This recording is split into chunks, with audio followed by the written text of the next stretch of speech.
The following is a fan-based discussion. All properties discussed are property of Toei Inc., Bandai, Hasbro, and Subaraya Productions. Hey everybody, and welcome back to A Decade in Review. It's been a whole year. Yep. And some change. And some change. Since the last one that we did. Very excited about this. It takes us a year and some change to get through a decade of a show. Because we do a lot of other shows too. And hell, episode 3 is going to come out soon. As soon as we're done with Shinkenger. Holy shit. Yep. Now, once we get to these two shows, because it's probably about the next time that we're done with this. Actually, our next one will just be Heisei as a whole. Oh my god, yeah. It'll be that'll just be Heisei in Review. Yeah, that's a good one. Heisei in Review. It's a good one? It's a good one. It's not It'll be for both Sentai and Kamen Rider. Mm-hmm. So, we have Kuuga through Decade. Yes. Not versus. We're not including W in this, as I said in some other videos. He is Neo Heisei. He ended in 2010. So. Yeah, so that's where that's going to go from. So, we start off with the revival of Kamen Rider in the year 2000. Mm-hmm. Kamen Rider Kuuga, where they tried to make it more of a J-drama with tokusatsu elements. And it worked very incredibly well. In our opinion. This show was extremely different. It brought in these monsters who legitimately were terrifying. They kill people as a game. That was the main point of these people. And it was much more focused on characters. The overall plot wasn't as much there, but the plot was the characters themselves. And how they grew throughout that. And a lot of shows that do that end up either very well received or very well in popularity. Yeah. So Kuuga's great. It started off strong, and then we get Agito, which dialed back a bit, but because it's at this point, Agito is okay. Kamen Rider was still trying to find its identity at this point, while still trying to be profitable. That's the issue. You can make a good show, you can make a profitable show. You can't always make both. Now, technically, even you can't always make either. This isn't our first one with multiple riders in it. No. The first Kamen Rider series, and of course V3 had Rider Man, and technically stronger. But it's just like this is the first one where they explicitly said this is a secondary and a tertiary rider. And that set the precedent of secondaries and tertiary riders. Yeah, Kuuga was the last one without that. And it's weird because they did back on the characters in this one. It's like Gills himself was a very good character. But Agito was much more of a Gary Stu. And they were taking this show and a couple of the next few shows to establish these tropes. Mm-hmm. The ultimate form, the mid-season power-up, the secondary rider, tertiary rider, victims of the week, all this other stuff. Now, they did have the ultimate form in Kuuga, but that didn't come until the very end. Yeah. It was literally the ultimate form. So it was the penultimate form. Yeah. Now we're starting this trope of we're getting it in the 30s and maybe even sooner in some cases. And then we get on, and then, Agito is a blip. And then we get on to Ryuki, where they want to try, they're like, okay, let's try. They went in a completely different direction. We want to try something different again. They went back to the original, manga that Ishinomori made, where they had multiple riders fighting each other. Mm-hmm. And this one is just like, Rider War. That's what this is about. Getting your wish at the end of it. Which I think was a good concept. They did it very well this time. It is a good concept because it works very well. They made sure that you got to know those characters. Yes. At least the ones that matter. Scissors. He died immediately, so it was okay. Yeah, so, and they introduced good villains, like Oja and... Guy, before he died. And Oja. And Alternative. And not, what's his name? Odin? No. Odin. Tatakai Taus.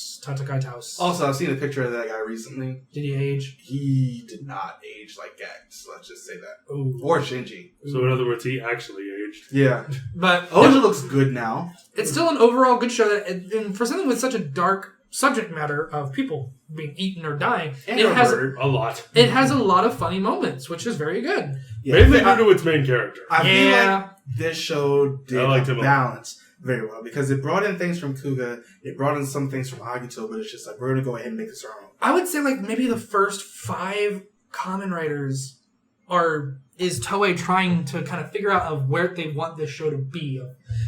Identity, tropes, things. By tropes I mean traditions, things like that. And then the next 5 are kind of them trying to perfect it, and sometimes they do, and sometimes they really, really, really, really, really, really, really, really fucking don't. speaking of fives, let's. I'd say talk this about, this whole decade is them trying to figure. I feel it like out. the Heisei because I think it isn't until we get to Neo Heisei that Kamen Rider as we know it today really comes. I think the issue is when they got to play. the later of this decade, they thought they figured it out. But let's save that. Speaking of fives, let's go ahead and talk about and fives. then we move on to fives. Who was the fourth? Because that makes sense. Yeah. This show made it so you had to follow a monster who was also a protagonist and the actual main character, who was also a monster. but you don't find that out until later. Till much So later. it's actually done pretty well with its foreshadowing. This show had a lot of foreshadowing, but it also had the problem of the new way. And belt stealing. And belt stealing. This is the last one. They were just like, "Hey, everybody gets." Everybody gets We went from a guy. We went from Kuuga, whose belt is in him. No to one else. Agito, whose belt is in him. And then we have Ryuki, where they have to make bonds with monsters in order to get said belt. The belt is pretty much a blank slate. It's the deck of cards that makes it. And then we get to Fives, who fuck me. It's held on there with old pretzels because it just constantly falls off. Pretzels. And Scotch tape. Yep. But it's just like the problem with this show is the fact that, especially on Not a lot of the characters were likable. The characters weren't really that likable. A lot of the tropes were just there, and the fact that it was just based around misunderstandings of the show.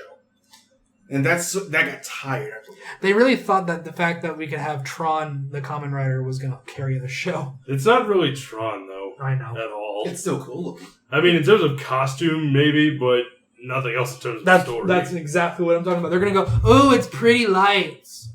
Except it's not, because this whole show is very drab looking. Number 5, Blade. Blade. This is sort of divisive. I've seen a lot of people complain because the beginning is fairly slow. Amane exists. But the story itself, like, after he gets... Like, this is the thing where it's just like, okay, we have the ultimate form. Let's make this the end game. This really felt like an end game for this show. He got King form, and it's just like... Some other shows have actually done this pretty well as well. But he got King form, and that set the tone for the rest of the show. He slowly started turning into the thing that he was fighting. And they do that a couple of other times as well, with the final form making them, turning them into a monster. Yeah, they turned into O's did this later. Yeah.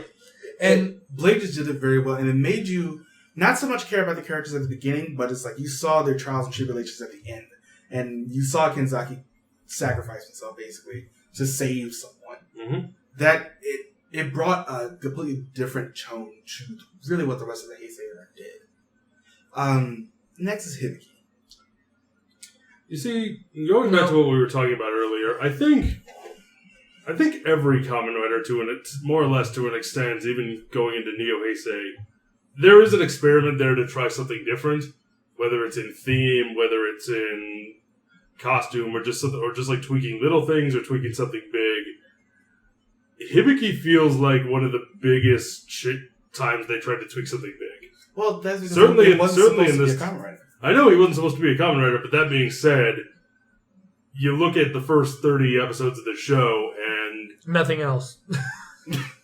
I think we've said that enough. Let's try and focus on the positive here. Sorry. You look at the first 30 episodes, and you look at how different it is. Yeah, because you're from not everything. focusing on the main writer. You're focusing on this kid and his growth into becoming an adult. And it just doesn't look like Kamen Rider because it doesn't look like any of the other shows on here.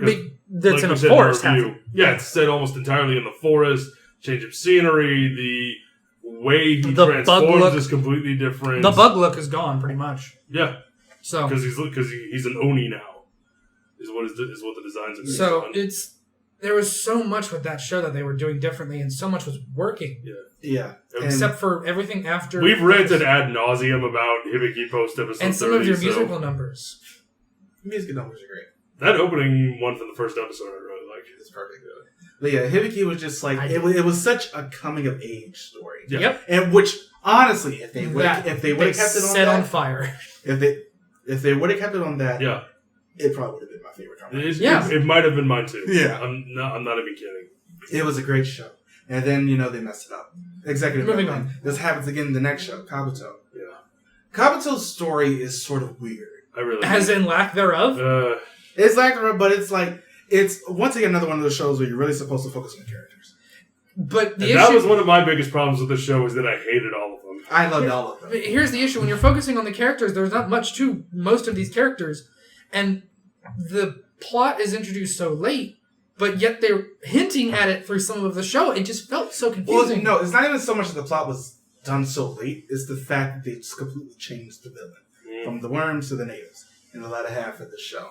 It's like, at the same time, you gotta remember, you're not supposed to focus on Tendo as the main character. He's not. He's not. Kagami is. But this also has the problem is this is still such a victim of the week show. The worm of the week who's doing such an... It's Monster of the week. Yeah. Yeah, but it didn't feel as obvious. No, it's not wizard levels, but... It's not the next show levels. We'll get there in a second. It's like, this show, once again, went through some executive meddling and writing staff changes, and it is a mess in the latter half of it, because it gets confusing. This happened in Hibiki, this happens here, and it also happens in Deno. But it's just like, that confusion just ends up bleeding itself in, and at the end of Kabuto, you're just like, what the hell did I just watch? Why did he throw a rose at it and then exploded? Although, to be fair, you could have got that from Caucasus in the movie. Moving on. Deno. To Deno. Once again, we're back to trying something completely different. Comedy. A comedy show, pure and simple. And it's funny. It's funny. It works. Then, Sometimes. Really good cast. Yeah, the cast is great. Then they messed up by forgetting a plot. Forgetting that they didn't have one and trying to introduce one. Like, they set it up so very slightly at the very beginning when Ryuteros came in. Because he says somebody sent him back. And then you never really get anything on that. Until Orb comes in. Yeah, and then Orb comes in. And confuses us. Kai is a very confusing villain because he really, really felt like he came out of nowhere. This show could have been much more about the mystery of Yuto. And figuring out exactly who he was. Yeah. Like, his future self and then his past self and how they really interconnected with each other. But then we end up getting something with Kai later on to become Guy, and you're just very, very confused as to why are you here? Why are you now our main villain? It doesn't feel like it was just set as well. Or they could have just left all of that out and just made it an episodic silly comedy. It would have been fine. Which would have been fine. Yeah. There's nothing wrong with doing that. Yeah. And you could have done like Kuuga did at the very end, where they introduced the main, or I guess, not so much the main, but a final villain. Like, they could have set a limit to the number of Imagine there are. Yeah. So, like, so at the end, they're like, we captured the last Imagine. So the journey's over. Yeah. It kind of like what... Here's your final stop. You may depart. Yeah. That would have been fine. Instead, we got Kai. Except we got Kai. So, and then we move on to Kiva. So many problems in this show. Where do Let's try not to make this just a shortened version of our reviews. Yeah. But so with Kiva, what they tried to do here was they tried to do two separate timelines. Yeah. Which is we'll have one story that's about the lady back in the past who meets up with his father, and then we have the present, which is Kiva himself. And we'll have the connecting thing of that monster of the week, who was in the past timeline got away, and then Kiva beats him in the present timeline. Now, to be fair, they have done time travel before. They did in Ryuki, but it's like in that one, it was just, we reset it to the beginning of all the actions that could have happened, and then things started happening differently throughout to cause branches off in the timeline. Right. And here it's just like they try to make it like that, but it's linear. It's parallel timelines that aren't intersecting really except for movies, but aren't deviating, and it's just to kind of show you where this thing that's happening to Wataru came from. Which again, not a bad idea on paper, but not executed very well. It wasn't executed very well, and I think the one that I said this in the review, but the thing that really killed it for me was the editing. Yeah. It's just not structured very well. Now here's the thing. We should have mentioned this when we were coming to Deno. Deno's thing they built. Like, that was it. For a good couple of years, WO's Forze Wizards. It was just, that's how the story was going to be told. Mm-hmm. Two-parters. Monster of the Week. Two-parters. Here's your Deno monster. was so important that they kept making movies on it. Yeah. So they made another not important. Deno. Not important. Don't use the word important. Cash cow. Thank you. But then you call it what it is. Kiva was just like, okay, we tried something new. We tried monsters. We tried vampires as our main villain. Real big quotes there. Then we get to Decade, where it's just like, okay, so here's Decade. What's his thing going to be? Well, Decade is the last 10 years of Kamen Rider. Technically. But, so they're trying a actual anniversary season. Yes. Not a special, a season. Which I think was the first time anything in Kamen Rider had ever been, or Super Sentai, I think, had ever been attended on this scale. Yeah. Everything else prior to this had been a special. If I had to A special associate or movie. one word with this decade, is experimentation. There was a lot of that. This is an entire decade of experimenting. This was Toei really trying to get back to Kamen Rider and just figuring out exactly, okay, what's going to appeal the most, and what's going to not work, what's going to not work. Because they hadn't touched it in 10 plus years. About 5 because of Jay. Fair, but 6 or 5. They haven't touched this in terms of as a show in 10 plus years. A movie is a lot easier sometimes than a show. It's like for these ones, we end up getting a lot of the things that have persisted. We have those 2-parters that happened for quite some time. Oh, yeah. We end up getting because of we ended up getting because of Godai Yusuke. It's just like the younger man as their main writer. The next 7 years were 2-parters. Yeah, and we still have the younger man as our main writer even to this day. Yeah. At least it's not like Doctor Who where they keep getting... To be fair, we did have Hibiki. That happened right in the middle. Yeah.